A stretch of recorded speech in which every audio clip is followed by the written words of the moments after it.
little things like that, that over time, as your client base grows, your events grow with it. That was the thing I was wondering from you as a marketer. Should I send an email to the people that didn't come and say, is this not your jam? Don't change your events every year because like it's hard for organization because if you can fine tune it, just keep making the same events better. I'm not that guy, and if you're brand new, never ever listen to anyone who says it. But I am Taylor, and I am here with Andrew, owner of Real Estate Magazine, founder of Just Sell Homes, and the marketing component to this show, which is the Leads Are Shit. I'm kind of like the sales component as a career salesperson. Never received a regular paycheck as an adult, 100% commission the whole way. And now I'm kind of like a real estate nerd. I wander all over the place and talk to people and find great strategies. And here today, we were supposed to have like a master strategist. We Yeah, were talking about Dean Jackson coming to join us, and Dean is amazing. best of the best. Yeah, but you know what? Really difficult to podcast in a hurricane Yeah. or the wake of a hurricane because Dean's down in Florida and he's out of power. Yeah, he tried, so he even got a hotel room. The hotel doesn't have power. So basically, between house and hotel and all that, there is no power where he is. So we were like literally up to like 3 minutes ago, we were holding out hope that he could get somewhere with power, but did not work out. So we did reschedule Dean for the 24th of October. So 2 weeks from now, Dean will be back, and as long as there's no more hurricanes, he should be good to go on that one. So we'll have Dean back then. And I'm excited to talk to Dean because he conceived this notion called listing multiplier. And listing multiplier is a way to basically focus your effort in high probability ways to maximize the opportunities that you get coming out of each listing. Yeah. Yeah, And the outcomes are amazing. there's two parts that I love about the listing multiplier index. There's the index itself, and then the concept of that, which Dean he'll talk about at like masterminds, which is if you want people to like work with you and your system and like really show yourself as separate, is make up your own metrics so that everyone's playing your game. That's And a good way to go. I love that because like the listing multiplier index is a great metric that he completely made up himself. So if you don't know what it is, and I can even send you, I created like a sheet a while back. I have to go find it. But basically, take your last 10 listings that you've had. We should have actually, before the call on the 24th, you should do this. So you I already come, have this. oh, you got it for your last 10? I've got it for every listing this year, Love it. What's your index score? And then I'll explain it. like 1.43. Oh, we gotta get that up. You do got to get that up. Yeah. That's what I'm So, working on. Right now, yeah. we're mostly measuring, and what I want to talk to Dean about is how to start to manage that. So for the preview for the chat with Dean, basically what we're going to work on is how to increase your listing multiplier index score. What it is, take your last 10 listings, and each listing gets a score out of 5. So you get a point if you sold it, you get a point if you rep the buyer, you get a point if you found a buyer for another property, you get a point if you picked up a listing in the neighborhood, and then you get another point if you had a referral from the seller. So that's 5 possible points on every listing. And then you just add your score up and then divide it by 10 to get a score out of 5. So if you're 1.4, it means for every listing you take, you get 1.4 deals. Mhm. He says those who really dial this process in can get that number between a 3 to a 3.5 typically. Which would be amazing. Yeah. Take 30 listings and make 90 deals. Yeah. It's the dream. Yeah, And it's it's so good. very possible if you have a system to do it. Can you get real intimate with your microphone? I guess. Never really 'Cause we get a little bit of echo punchy, but when, yeah. yeah, it looked like your Facebook relationship status was complicated there.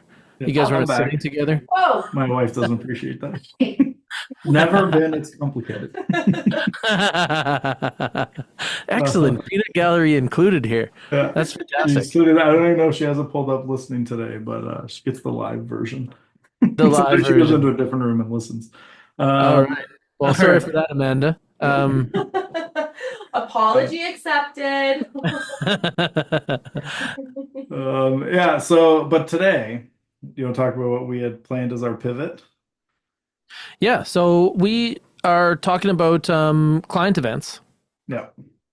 and the way that you can kind of lead into them, push out of them, and get the most out of them. So I'm curious for you, because I know you do some events. When you look at like a singular event, how many touches with your clients are involved in that process?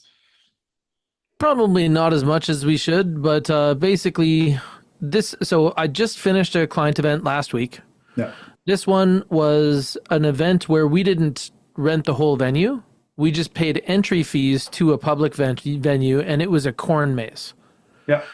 And it was kind of sweet because we had 150 people there throughout the day. And I bet you that we maybe had maybe 20% of their overall attendance. And it didn't feel packed, but you could definitely see that our folks were there, and we had some tents set up. We were serving hot dogs and snacks and inviting people to enter into a draw. One of the things leading up to this, or I guess all the things leading up to this, is we made like a save the date, and we sent that out to our entire database. So I guess that would have been touch one. Yeah. The second touch would have been inviting them to RSVP. Yeah. And then we would have probably had two more touches with like reminders, the event's coming, and invitations to do RSVP. And those all would have been electronic by email. Yeah. And then we also included it in a newsletter that we did to a mail out to all of our clients that had a QR code where they could RSVP to the event. Yeah. So I would say 5 touches on the lead in. Yeah. And I imagine that we probably talked to quite a few people about it. Yeah. And then you have obviously the event itself. And then what does the follow-up look like after? Okay, well, at the event itself, we had our goal, and our goal was to get 15 5-star reviews from people that have worked with us in the past. Yeah. So we ended up having people come in to the general venue and then come in and check with us. That's where they got a wristband. That's where they got to entry into contests. Then, and that's also where we talked to them about giving us any 5-star reviews. We mentioned that we are leading our market in 5-star reviews on Rank My Agent, but second place is coming, so getting them into doing that. And then the prizes that we were giving away were these inflatable ghosts that are part of like Halloween decor. Yep. So that way everybody had a reason to come to us, a reason to talk to us. We had tickets for the railway train. They had like a train going around that's like a tractor and wagons. Yep. And that was also where people could get that from. So we always wanted to make sure that we had a lot of interaction while we were there.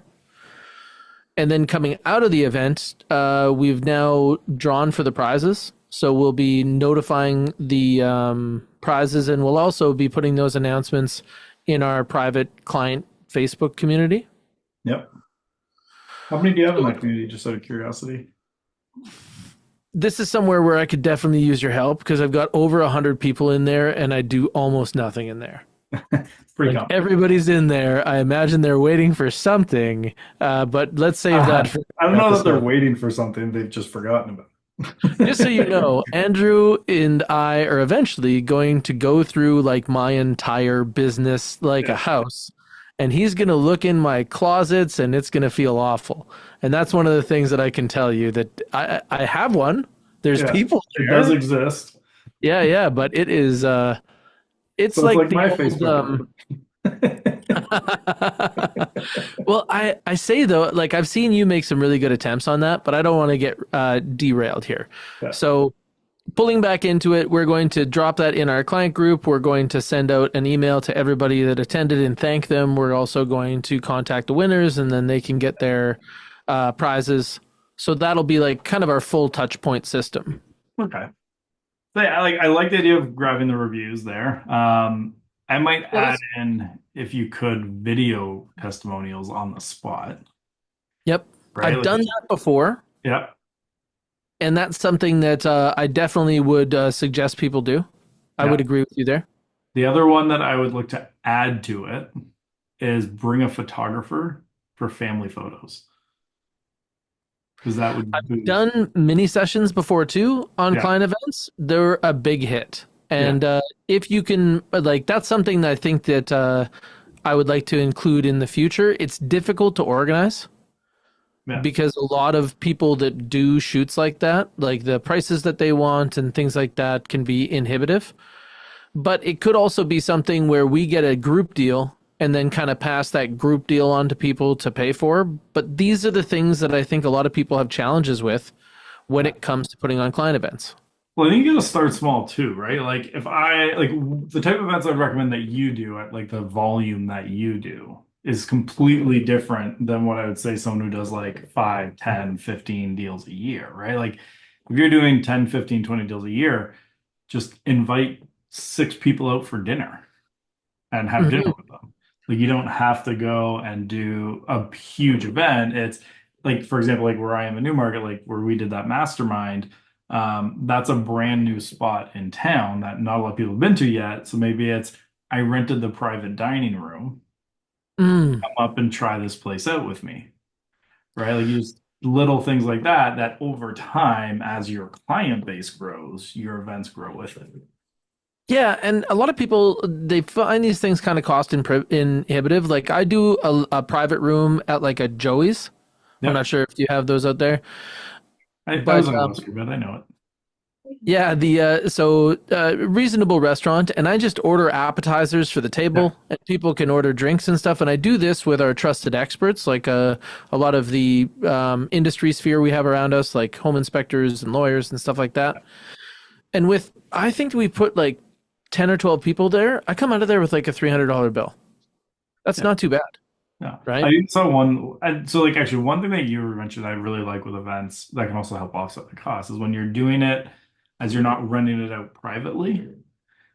But the other side of that is I love when other people can see what you're doing that aren't with you because now they're curious what's happening and how could they get involved, right? Like if you go to it and you see like your people are getting private something related to the event, it's great brand awareness in front of your ideal clients because I'm assuming you're picking somewhere you're going that your ideal clients would want to go anyways, and So now you're there's posting obviously about it there. more of your ideal client profile already in there, and Yeah. they're getting social proof that you, as a real estate company, do these types of things. Yeah. And they may be reflecting on the fact that their agent doesn't do anything like this. Yeah, exactly. And so I'd put like a big banner up that says like the Hack and Co client appreciation event, right? Like you want We them to had know a big exactly. Remax balloon out there. Yeah. We You want them also to know. used all of our open house signs to guide people in, so our Yeah. branding was up everywhere. Yep. Um, yeah, we definitely made a bit of a spectacle of ourselves, and I see what you mean. What it makes me think of is should I be allowing a little bit of budget to interact with some of the families that didn't come with us and Yeah, be like like, think yeah, about is there something that you can make there that's still exclusive to your client so they get something others don't, but if anyone came up to ask for it, you would also give it to them, it's right? tricky because what would really hit here is something like a face painter. Yeah. But face painters get backed up right away. So once you get like 3 kids in the queue, kids don't want to wait. They want to go out and run and play in that environment. So what if it doesn't have to be a photographer. What if you created like a little photo place that they could come even with just their phones to take photos of like a really cool backdrop that's themed to the venue and it's for your clients, but of course you're going to let anyone who comes use it, Yeah, right? that's Like pretty sweet. something like that, because then all you need to do is the setup and it's just the time that someone's standing there. Hmm. It's like, what are those opportunities that you have that they would want what it is? So like obviously like balloon Especially if you animals, did face something painting. like a backdrop with a photo booth. Yeah. You know, like we were talking about bringing photographers, and when I think about the setting I was in, you know, I think about photographers that do family photos and do like mini sessions. But Yep. even if you had a photo booth, you're probably going to be way more cost effective. They're designed to run lines because a lot of families, when they are in these places, they're trying to struggle to fit like 6 people into a selfie. You know, there's one member missing from their family photo because they were taking the picture. Yeah, I love this comment from Craig. So Craig also master, he does a lot of great events. So he keeps track of who is and who doesn't go, and people always attend that don't. They get a follow up. So he's saying like at their farm event, they get a pumpkin delivered to them since they missed the event. It's like taking that extra, because like that's just such like a personalized extra step of, oh, I know you normally come, but we brought you a pumpkin since you couldn't make it. That was the thing I was wondering from you as a marketer. Should I send an email to the people that didn't come and say, is this not your jam? Like give them like a little, maybe give them a type form that has like a menu of like events I would consider doing and say like, hey, we noticed that this wasn't your jam. Would any of these be better it events might to not be that it wasn't, like they could just be busy, right? Like I think for the beginning, what I would do is like look at the people who didn't come that are like you have a good relationship with, Mm, and then pick up the phone and call them. And essentially, you're kind of doing, hey, missed you there. We're kind of getting feedback on different things. And one of them is like for people who didn't attend, like, was it that you were busy? Would there be better weekends in future years? Like, is this a weekend you're always busy on? Is it like that event itself wouldn't work for you? And then, but maybe what it is after the event has passed, like send out a survey, be like, hey guys, we're planning out next year's client appreciation events. We have a few that's what I'm ideas. talking. Here's what they are. Which would you prefer? And then everyone who enters, someone's going to get a $50 gift card or something. Just as Sweet. a thank you for your time. Yep. Right? Super simple. Also, so random aside, you might like this. So I was talking to a guy, he has a business, and it's branded Visa gift card. So you could brand a MasterCard that you could give your clients that you load up with whatever money you want, or it's a digital one on their phone that could be branded to Hack and Co. Cool. So they could just be like, oh, whoever wins gets a Hack and Co card. Love it. Simple, could work. Mm-hmm. Yeah, nice little. Anyways, I can send you the details of that after. We're chatting with them because they got some cool stuff. But it's an interesting one instead of just being like, hey, here's a random gift card. I It's constantly get frustrated with that. Yeah, I was just getting gift cards earlier this week, and I'm like, oh, which restaurant? Or like, can I buy an Amazon gift card at a store so at least I can put it in a card? These here's things a Hack become and Co frustrating. card. And especially like if you were to brand it and say like the universal gift card. Yeah. And Because then it's something you can also preset it to like on their birthday every year, reload with $5 or something. crazy. Yeah. So it's a nice little tool that could be worth it for your business. All right, I'm going to go over a couple of events I did as we were growing. Yeah. So like the first few events that I did were at my house. Yep. I didn't really know about like making goals to do with this because as I developed, I started to spend money, and then I realized that okay, if I'm having this spend, I have to actually achieve some things while I'm having these client events. So maybe like the first three were like kind of like bouncy castle in my backyard, have everybody over to my house. But as my business got larger, having everybody over to my house didn't. It wasn't as good as it would be too busy. Yeah. Well, I like the house one's tough, but like even then, that's where I look at like what Keith does with his barbecue every year. Like that's logistically speaking a tough one to pull off the way he does it, but it does do well. But I like it, Craig, again in the comments to the good point of like don't change your events every year because it's hard for organization because if you can fine tune it, just keep making the same events better. This K3 event we're definitely going to do again. I love that as a good tip. The other one that I did before is I did a massive client event. So I did Hack and Carnival. And this one we ended up having like 400 people to. I think I was pretty close to 30,000 in spend on this. I just like leaned into it. We rented a hall. There was a petting zoo. Like this stuff would have never happened in this neighborhood. We had several face painters. We had a few magicians. There was a midway where you could actually win stuffed animals. Yeah. There was an RV company that was having a parking contest in the parking lot. And we just like went at it. And it went really well. There was a bunch of prizes. We got video testimonials. Yep. We used Mardi Gras beads for that one. So when people came and checked in, if they had given us a review, they got Mardi Gras beads. And then if anybody asked, hey, how do you get those beads? Then we'd be like, here's an iPad. You can get beads too. And we also targeted the people that were wearing the beads because we could see them Yeah. to do video testimonials because they'd already given us a 5-star review, so it was very likely. Yeah. And the cool move was to have somebody that could watch their kids. So we had like a babysitter that would take their kids to the petting zoo while we took them to a room where we had like a studio set up to do those video testimonials. I'd set it up next to like the face painting when they're staying in there anyways. That's a good move. Yeah. The kids are stuck when they're being painted anyways. And she's like, oh, well, they're doing that. Step here into the booth and shoot a video testimonial for us. Here's what I learned. One, I learned like throwing more events with smaller budgets is a better move. Yeah, because there's just going to be people that can't attend that day. Yeah. So doing a large spend to do a mega event, that would kind of miss in that situation. The second was that doing any large spend event outside makes me really nervous. Yes. I did not have a lot of contingency on that one for cancellation due to weather, and watching the weather in the leading up days, it was terrifying because it was really touch and go.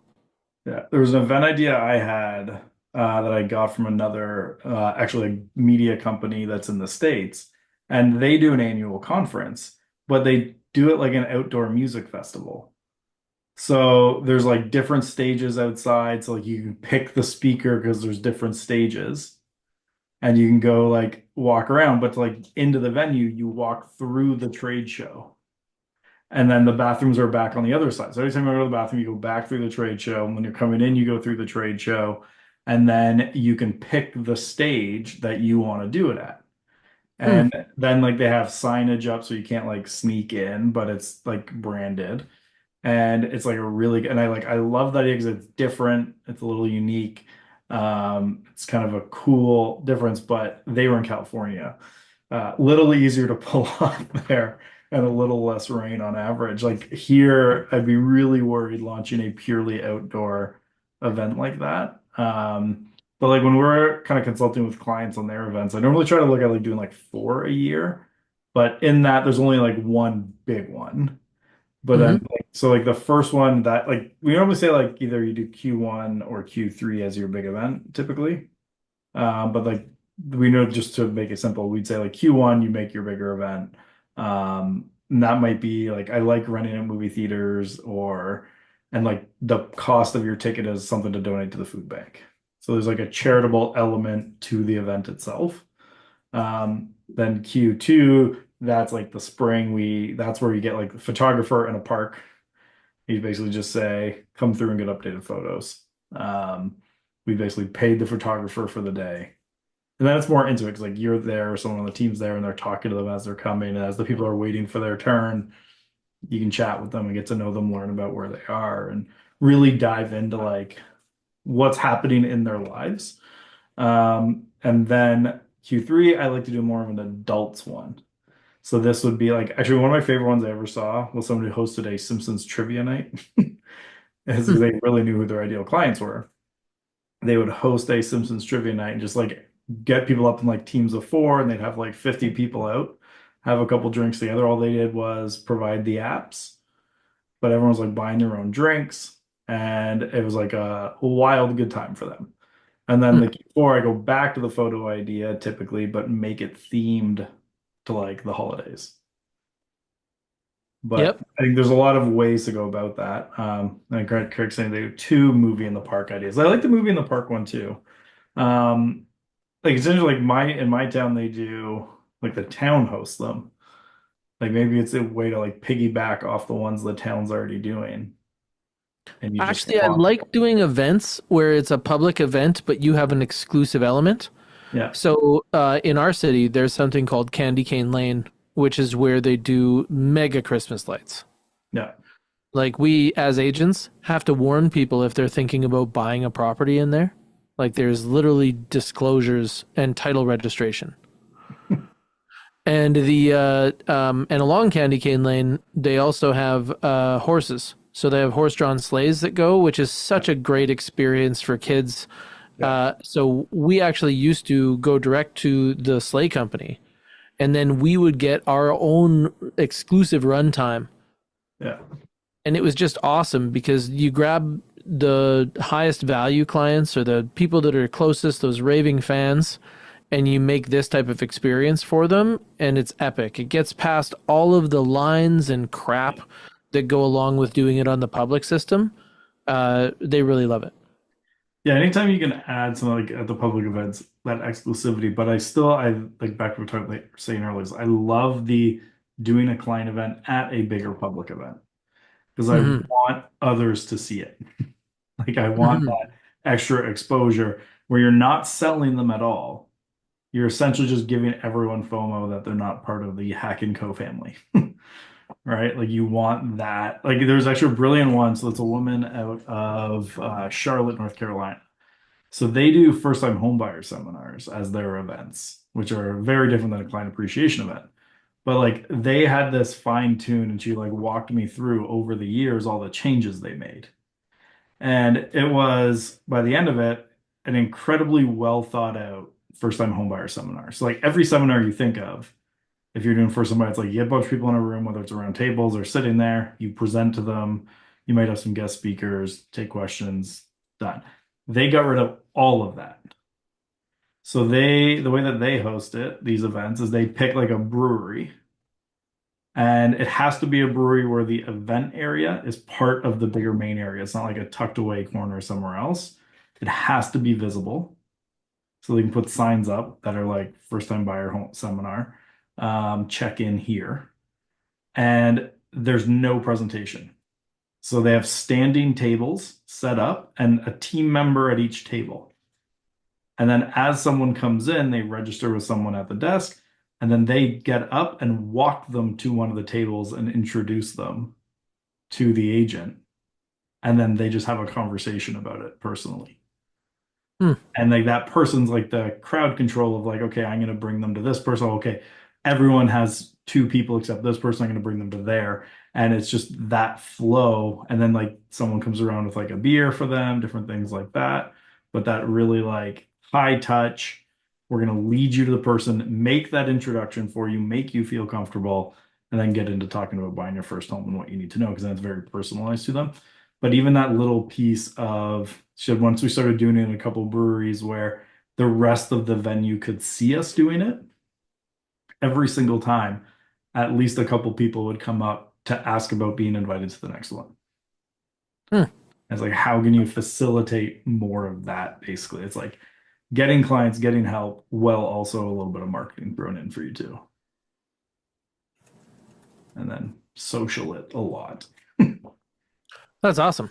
I like that idea. Yeah. So little things like again, similar, different than a client event, that same idea. Like I would take that same thing and just move it to a public thing when possible, where others can see what you're doing. Hmm. Add it in. So it's good. Yeah, these compounding elements are things that you can't see normally until you've done a few of these. To Yeah. be like, oh, wait a second, I notice a lot of people are paying attention to us. This could be something. Or to realize that, hey, when you're doing something like this, you have to hit more marks. So are you targeting reviews? Are you targeting on trying to get appointments? Like, what are you actually trying to accomplish through doing this event? But you also have to be careful with that because you can go too far down that I'm trying to get other people's attention, it becomes transparent and you seem desperate. You could be trying too hard with like a hard sell. Like think of like if you go to the resort in the Caribbean that sells timeshares. Like I Hmm. remember I went to one in Dominican and it was like they had the main walkway down the middle. And it's the only way to get places that doesn't take you 15 minutes out the way to get around. But the people were so aggressive about trying to pull you in to sell you timeshares at the resort that almost everyone you could watch would walk, see that they were out, and they'd take the really long way around just to avoid that Wow. conversation and awkwardness. Like that's how aggressive these people were about trying to pull you in for the timeshare. So it's like if you create that feeling with people, that'll actually arguably do more harm than good. Because I So know wouldn't. the difference. Like if you're inviting people out to have this type of event at a brewery where it is Yeah. kind of like a seminar and the expectation is that you come and talk about real estate, Yeah. that is what the invitation is about. Yeah. And then when you're doing a client appreciation event, it should be client appreciation first, but Yeah. then also hit your marks, meaning like getting reviews at those events might be maybe a goal that's in alignment with that experience, whereas asking those people if they want to buy or sell in the next 90 days would probably not be in alignment with that experience. Yeah, I like what, and then I'm actually gonna see if Craig wants to jump on quickly. Because I'm curious, so he has one. He's saying he has a mandate at his events. They don't talk business at all. Hmm. And it's like the way that, like, if it was me hosting it, I would typically say I wouldn't make it obviously we're talking about business, but I'd set up opportunities for the conversation to come up. Mm-hmm. I mean, but I'd make it so they bring it up, not me. And then like touch on it a little bit, and then make a note for a follow up because you don't want to go too in depth either. I absolutely agree. But I also think that people are going to ask to talk to you, and a lot of people don't know what else to talk about aside from like, so how's housing? Yeah. Maybe trying to be mindful about that situation and being like, oh, okay, the reason they keep asking me about real estate is because they don't know anything else about me. So I need to have more personal conversations with them. Yep. Oh, now we've got Craig. He's joining in. He's going to talk. So, those who don't know Craig, they have a really good system for farming. Like this is what they do, out in Curtis. Which Yeah, so Craig, you run a real estate team. We got to Yes. spend a day together recently in Vaughan at a mastermind, and you were My wife great. doesn't know about that, Taylor. Okay, Fight Club. Yeah. But now let's open with what you were saying about no talking business. Yeah, we have a mandate. There's two things that we felt very important when we're doing our events, which probably go contrary to some of the stuff that you might think. The first one is we are always only the sole sponsors of every event we do. We will not have anyone coming in and shilling their products. You're coming, it's 100% controlled by us. It's 100% funded by us. Nobody's pulling any strings because we want absolute control over that experience for our clients. And the second thing that we do is we do have a mandate that we do not talk business. So inevitably, it always comes up. Like our events, going back to, over the years, like we've hosted a pumpkin patch event now. We missed some years in COVID, but I think we're up to 13 or 14 years. We usually get about 600, between 500 and 600 people through that. Our big one is our movie in the park. We get between 1,000 and 1,500 people for that. And inevitably people come up and they say, oh, we're looking in the spring, or, oh, my brother. And we always stop them. We say, no, today is about you. Today's about you being the client. We'll talk. Like we'll talk on Monday type of thing. And then we scramble to the desk and our assistants will write down like, oh, we got to talk Taylor because this is what he had to say. But we make sure that we are present for our clients and we are there giving to our clients. We're not there to business comes from it, but we don't want that to be obvious. And that's obviously the reason we do these events, but we don't want it to come across that way. Like your events, are they client specific or is it community for the area? Like anyone in the community can come versus clients? Client, it depends because again, we do for a year, so it depends on what it is. And then the other thing that we do that we've had great success with is we cap events. So we did. So our pumpkin is just clients. We do a breakfast with Santa, which is just clients. Moving the park is community, and when we, depending on what it is we're doing, we'll put caps in, and that way it's kind of like that people are going to be. It's not just oh, what are we doing Friday? Should we go to breakfast with Santa or whatever? They're actually committing because they know they're taking space and they're showing up. So another one like the breakfast with Santa that we did, we capped it at, I think we had capacity for 370, so we capped it for 300, so we capped it at 270. And then what we did was we once we had the RSVPs and they booked up to 270, anyone who then called in and said, "Oh my God, am I too late?" We'd be like, "Oh, you are, but you know what? We do have a little bit of room, and you could squeeze them in." And then I could call Andrew and say, "Hey Andrew, you've come to the past four breakfasts with Santa. Are you and Amanda busy? Yeah. Like we saved some space for you. Are you still going to be able to make it?" So it's again, we're trying to create the connection so people, like us. I'm not a very likable guy otherwise. I have to give people shit That's all the true. time. Otherwise they don't want to hang out with me, right? Yeah. You gotta dress up and dance for them, and they're not going to do it, Craig. That's true too. There's I video of want to that as well.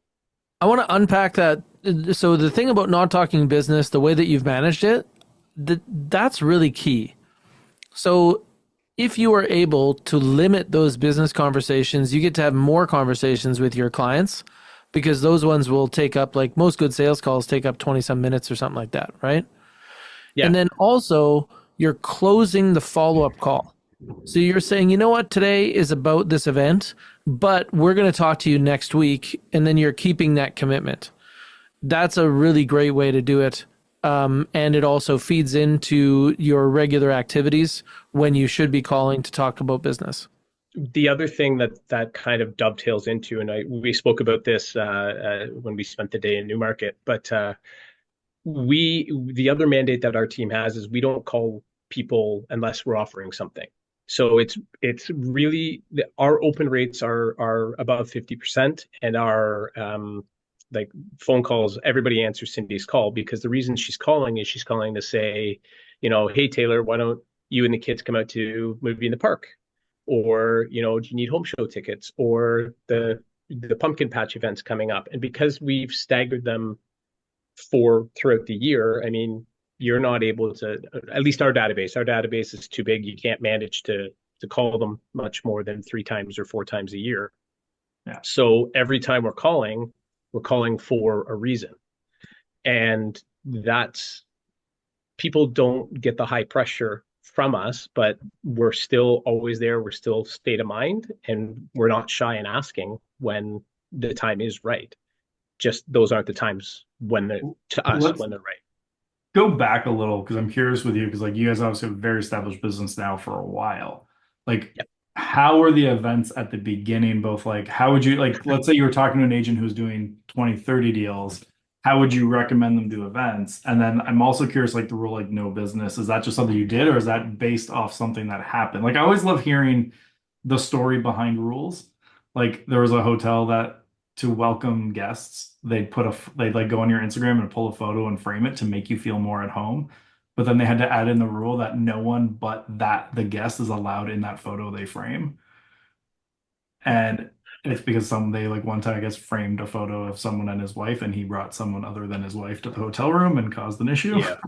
So, but it's I like, find it creepy. I know you guys travel a lot more than I do, but I find it creepy when you walk in the room and the TV's like, "Welcome, Craig Knoftel." And I'm like, no, I don't like that. Anyway, yeah, no, that's always been a rule. It's nothing ever happened. yeah, Maybe, I don't think so. But it's kind of like the open house, like you get the neighbor who comes in and all the neighbor wants to do is chat, but then because you're spending 20 minutes, 30 minutes with the neighbor who has no intention of selling, they just want to hear all the gossip, you're actually missing the people that matter. So yeah. it's great. I'm not a very social person. It's great that I'm able to be like, "Oh, hey Andrew, how's it going? How's the kids? Amanda, you look great. Oh my God. Oh, sorry, there's a lot of people I got to go. Hey Taylor, how you doing?" Yeah. They get that personalized touch because they want to see Cindy and Craig. We are Cindy and Craig. That's what they want to do. And then the other thing, kind of like what you were saying, Taylor, but we always make them come back at the end. So we always hold something. So we have to see you on the way out as well. Goodie And bags. yeah, goodie bags, calendars, whatever it is, depending on what it is. And then what was the other thing you asked, Andrew? There was So two if you parts. were talking to like someone who's like 20, Oh, 30 deals a starting. year, so smaller database, newer in it, because like they're not at a point they could do the size of events you can. Yeah. Like it's a different scale. So like how would you look at for someone who's on the kind of starting out with events, where to start? I think consistency is key. Just like anything else that we do in this business, you really have to be doing things, and people have to kind of understand and know what to expect. The reason I said that comment is for years there, we tried a whole whack of different events. We had uh, Christmas tree farm photos, and we had we rented out skating rinks and tried to bring people out. And those were low cost events, but they weren't bringing out any significant number of people. So once you start doing things and you start, again, I know it's larger, but the movie in the park, the first year we did it, I think we had 500 people, and then the next year probably moved to 550, and we consistently reach over 1,000 now. So for anyone who's just starting out, know what your database likes. Things will also go kind of based on who you are, because Cindy and I are of the same age. Our kids are of the same age. So we were doing things that would appeal to us, and then that would naturally appeal to our clients. Now that we're older, we find that we're still doing things that more appeal to the younger crowd, target the kids, target the young kids. From a That's logistics really. standpoint. So I'm curious, because I've seen a lot of agents with movie, whether it's a movie theater, movie in the park, take different approaches. Yep. How do you pick the movie? So the movie in the park, actually, it turns out to be a really shitty selection every year. It's way too complex to talk about, but basically what happens is you have to get a license.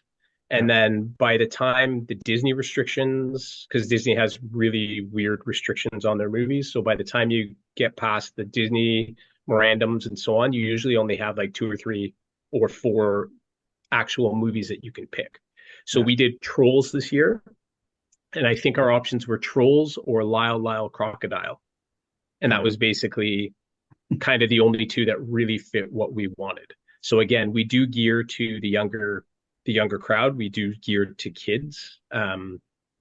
We gear to kids with the Breakfast with Santa, although we have our Breakfast with Santa is also a gingerbread event. So everybody makes gingerbread houses. We pay for the facility. We do it at Deer Creek, which is a golf course near us, a banquet facility. What's that? You did the gala there. That's where we did the gala there too. Yeah, we do the gala there as well. But it's kind of the only place large enough to handle what we've grown to now. And even then, you got to watch your costs. And I'm a cost guy. So, Cindy's like, let's go 500 this year. And I'm like, no, you can do 150. And then we usually settle on somewhere in the middle. Talk to me about what you're thinking about for cost per person on events. It all depends on what the event is. So, and what it is we're trying to accomplish. So again, the movie in the park, we just did it like a week ago, so it's more top of mind. But that one is a more expensive event because it's also community.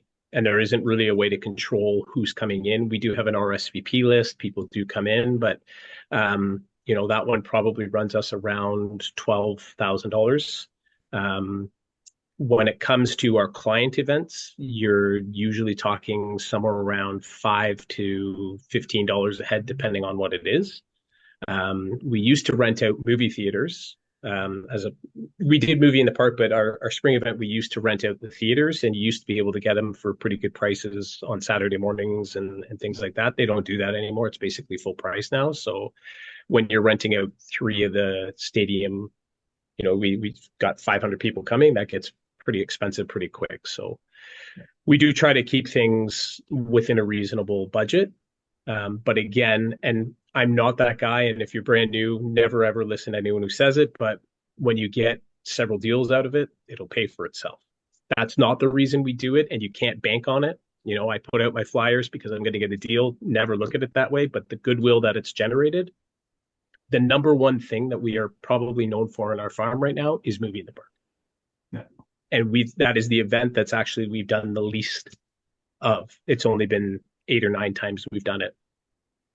But it's the one that catches all the traction. It's the one that gets all the signage throughout the community. And that's the reason that we literally get listings because of moving in the park.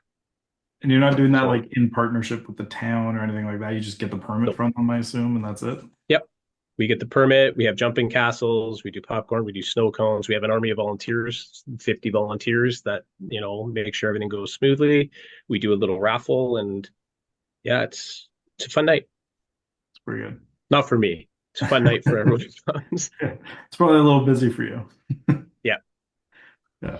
So I like what you were saying before with depending on who you are and what your sphere is, that can be a lot of where you'll find traction. A lot of people view real estate in a way where they would have like 4 lead streams, and you really got to look at where you want to spend your time and how you want to accomplish things. So if you are a family with kids, well, family with kids are such a big demographic in real estate, you just get in the mix, right? We were talking before you joined us about making those exclusive elements to public events. Have you ever tried anything like that? Yep. So when we rent out the farm is active that day as well. So it's a fun farm out by us, and they're active. But then we have our own booth, and because of the number of people that we drive through, we actually ended up so we would provide admission, we'd provide pumpkins and wagon rides and face painting and access to the farm and the corn maze, and everybody got to jump on the wagon and take home a pumpkin. We'd provide lunch, all that kind of stuff. And that was actually that was a really reasonable event. That was usually less than $3 a person all in. How do you do food and a pumpkin for less than $3 a person? Because of the volume you take through. You got to go talk to you go and you talk to the farmer and you say, hey, look, you're running the fun farm. We want to have our booth set up, and then our booth set up and our clients come. And then because of what ended up happening is they actually started giving us our own barbecues, and they would give us our own seating section just because of the amount of people that we would bring through on that day. So, I mean, back when we used to be with a brand that had a balloon, we had the balloon out one time. It was going up and down, and it was too windy for anyone to be on it. But again, the exposure is just phenomenal. The exposure is just great. That's awesome. So now that you're not with the balloon, what do you do from a branding perspective? But just our stuff, like open house signs, like Taylor was saying. Yep. The biggest one, especially for movie in the park, is we get permits. So you cannot, for 2 weeks leading up to moving the park, our farm area has grown over the years to an entire community. And the community it's about 8,600 homes, and you cannot leave a subdivision without getting one of our movie in the park signs. So Cindy and I actually, we get up, or we go out on the Friday night, or we get up like at 7 a.m. on the Saturday morning, and we physically put lawn signs at every stop sign out of every community, to exit the community, you gotta go this way or this way or this way. We have signs at all 3 of them. And we've got it all mapped out, and we know exactly where to put them. And then a week prior, that's 2 weeks prior, then a week prior, we go and refill them all. And then the day of the event, we take all of our additional signs, we line the roads, we use all of our open house signs, just like you were saying, Taylor. Our tent where we do the popcorn and things, that's all branded Cindy and Craig stuff. So yeah. And then of course we get up and we talk as well. Yeah. So one that I saw, if you know Asif Khan, yep. I went to his event one time, and for his movie theater one, he would film a like little themed video related to whatever movie it was and play that before too. Yeah. I mean, they were awful, but everyone we have that too. Yeah, we have that too. We've got on the screen, because they start throwing the movie much earlier than you can actually see it. Yeah. But that way, when it's dark enough that you can actually start the movie. And we have a marketing director. She's created a little 3-minute thing that just plays through on a loop that talks about who we are, number of homes we sold, so on and so forth. We did that when we used to rent out the theater as well, like the Landmark Theater just across the street from us here. Then do you add a charity element to any of your events? Only the gala. Okay. Only the gala. Yeah. We, again, when we do it, we don't want people to feel like they owe us anything for it. We very much come across, we mean it, but we're coming across as this is a thank you. This is either a thank you for putting up with the 50 times you see us in your mailbox every year and you throw it away as junk mail, or this is a thank you for being our client and thinking of us and referring us. Yeah. So, and I'm really sorry. My daughter's texting me. She got in the train station 5 minutes ago and I'm going to be in a lot of shit. So Well, I'll let you go. I got to go. Appreciate your Thanks for insight. joining us. Yeah, my pleasure. Anytime. Good All luck, right. guys.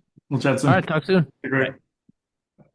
The legendary Craig Knopfel. Yeah, he's one of those ones where like it'd be really worth it to like go spend a day at his office with him Yeah. because of how like systemized everything like, and he knows it down to like the penny, every line item. Yeah, that's the cool thing about people that work with like co-leaders or co-founders Yeah. is you end up with people that often have complementary skill sets and really cover each other off. And you can see that Craig is incredibly analytical. Yeah. No, he got it. He knows his stuff very well. And he's got some cool stuff going on. But yeah. So that's actually a thing I want to do with REM eventually. Mhm. Is when I have the time to do it, is I want to go like shadow, like pick different people and go shadow them for like a full work day or a couple work days, and then like dive into the story that way, as opposed to like a Case season or studies. two. Yeah, but like really in depth, like let's actually see how like taking someone who sells 1,000 homes a year, what does their day look like? How does that compare? And then do the same with like a broker manager. What does their day truly look like when you run a high performing office type of thing? Right? Like Hmm. let's get in the because I mean that's always been I like to really get in the weeds of what's that experience like? What is the day to day like those things you don't think about? Because like think about how many people are like, oh, I'd love to own a brokerage one day, and then they realize that owning a brokerage can be a miserable experience. Yeah, it's interesting to see like what problems you're going to solve because I have done that. I used to chase some of the top producers in the world. Yeah. I've went in some cases I've stayed at their houses. I've been in their business and I just like walked in and took part. I Yeah. would go where they go to eat. I would often even eat what they ate. I'll just get one of yours. Yeah. And it was a really eye-opening experience because for me, I was so far away from running a team of my own at that time that it really showed me that, oh yeah, these guys are just building it on blocks. They're just like shaping this business to where their strength is, and then having a whole bunch of people around that often cover off where their limitations are. Yeah, it's like I was chatting with Jess Nouvelle the other day from Listings Lab, and she was talking about how like her last 3 weeks, all it's been is she just looks at what her clients go through, and she mapped every single point that they get stuck or frustrated, and her last 3 weeks is just getting rid of that place and like solving where they how they got stuck. And it's like she's just like clearing the roadmap. And I was like, that's what you need to do for all your systems. Just like literally audit it and be like, where is that block coming? And see what you can do to get rid of it. Right? Like just it's such like a simple concept. And it's like, and you can go really grand. Like, let's take an open house. Okay, where do people get stuck? Where do you lose people? What are the pain points during that product? Okay, what can I put in there that will make it like, have you read the Disney book Be Our Guest? No. It's worth it. Really cool. But like the way that the Disney talks about is they call it the plus system is how can we plus something we have? So it's how does one thing we have, how can we make it just a little bit better? Right. So it's like everything you look at, how can we plus it? How can we plus it? And they just keep trying to experience things for themselves to understand how do they make it better.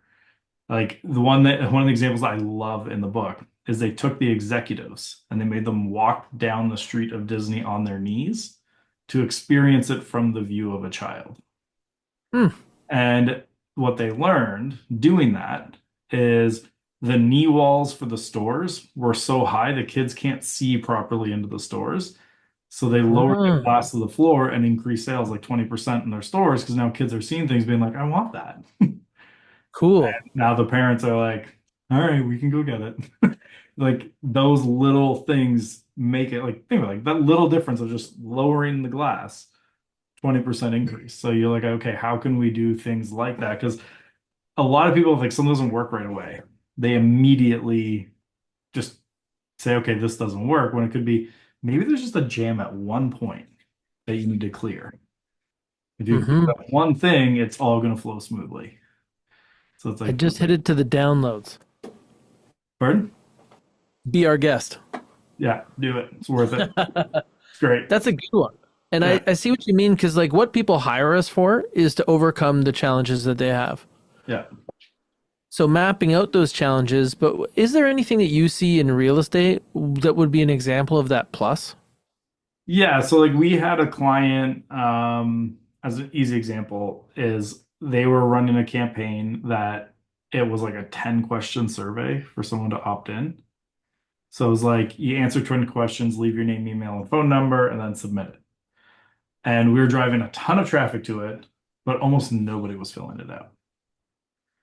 But it's a lot of questions to get through. So what we did is first we asked for their contact info, then we got them in, and we emailed them the survey.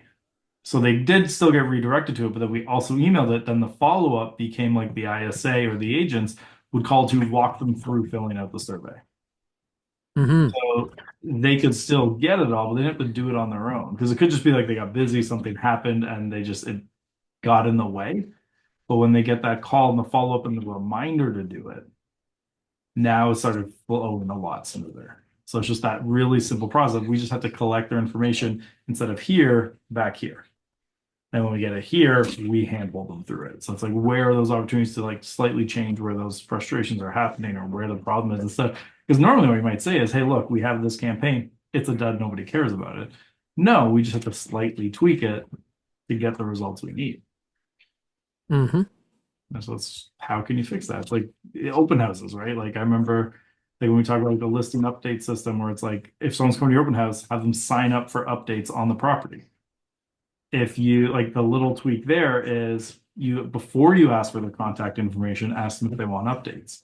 Because if you ask for their contact information on the sign-in sheet and then ask if they want updates, then you have to go back and fix their contact information because they might have entered fake stuff. But you ask them first, get it, and then say, and where can we send those updates? And now it's a really easy way to ask for their contact info. Hmm. And so just always do it that way of just, okay, you got it. Where can we send them? Done. Super simple. Yeah. That's great. Well, I think there's going to be definitely things to like go into when it comes to events as we deep dive further, but we did just kind of run through an overview of where you can approach these things, what kind of marks that you're trying to hit as you get ready for events. And keep in mind that you can't steer a parked car.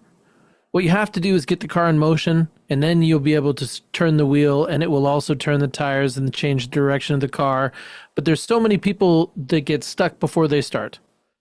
So choose something manageable and suck at it if that's the case, Yeah. right? I always go back to And my what you'll realize is that even when you're not really good, you can get some really good results or at least have a good experience. yeah.